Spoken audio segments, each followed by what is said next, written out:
നമസ്കാരം, T N ന്യൂസിലേക്ക് സ്വാഗതം.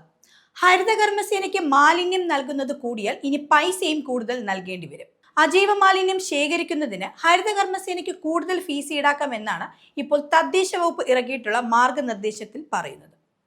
മാലിന്യം അനുസരിച്ചായിരിക്കും ഫീസ് ഈടാക്കുക. 100 രൂപയാണ് ഇപ്പോൾ നിലവിൽ സ്ഥാപനങ്ങൾക്ക് നിശ്ചയിച്ചിരിക്കുന്ന പ്രതിമാസ നിരക്ക്. മാലിന്യത്തിന് ആനുപാതികമായും പ്രദേശത്തിന്റെ ഭൂമിശാസ്ത്രപരമായ പ്രത്യേകതകൾക്ക് അനുസരിച്ചാകും നിരക്ക് കൂട്ടുക. വീടുകളിൽ നിന്ന് ജൈവമാലിന്യം ശേഖരിക്കാൻ പഞ്ചായത്തുകളിൽ നിന്ന് ഈടാക്കുന്നത് കുറഞ്ഞത് 50 രൂപയും നഗരസഭകളിൽ കുറഞ്ഞത് 70 രൂപയുമാണ്. ഇത് തുടരാമെന്നാണ് മാർഗരേഖയിൽ പറയുന്നത്. എന്നാൽ തിരുവനന്തപുരം ഉൾപ്പെടെയുള്ള കോർപ്പറേഷൻ മേഖലകളിലെ വീടുകളിൽ നിന്നും 100 രൂപയാണ് ഈടാക്കുന്നത്. ഇത് സംബന്ധിച്ച് ഒരു മാറ്റങ്ങളും ഇതുവരെ വന്നിട്ടുമില്ല. ഇപ്പോൾ നിശ്ചയിച്ചിരിക്കുന്ന ഈ നിരക്ക് തദ്ദേശ സ്ഥാപന ഭരണസമിതി തീരുമാനമെടുത്ത് പ്രസിദ്ധീകരിക്കണം.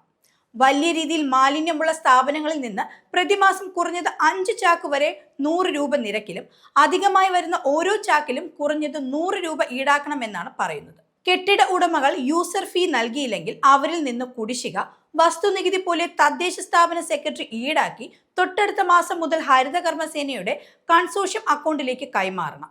യൂസർ ഫീസിനായി ഉപയോഗിക്കുന്ന രസീത് ഏകീകൃത രൂപത്തിൽ ആകണമെന്നും ഇത് തദ്ദേശ സ്ഥാപനം അടച്ച് ഹരിതകർമ്മസേനയുടെ ഭാരവാഹികൾക്ക് കൈമാറണമെന്നും മാർഗരേഖയിൽ വ്യക്തമാക്കിയിട്ടുണ്ട്.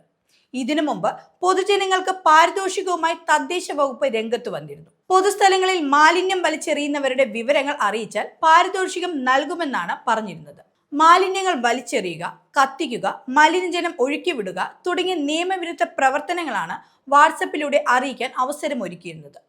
ഈ നിയമലംഘനങ്ങൾ തെളിവ് സഹിതം റിപ്പോർട്ട് ചെയ്യുന്നവർക്ക് നിയമലംഘനത്തിന്മേൽ ഈടാക്കിയ പിഴയുടെ 25% തുക, അതായത് പരമാവധി 2500 രൂപ പാരിതോഷികമാണ് പ്രഖ്യാപിച്ചിരുന്നത്.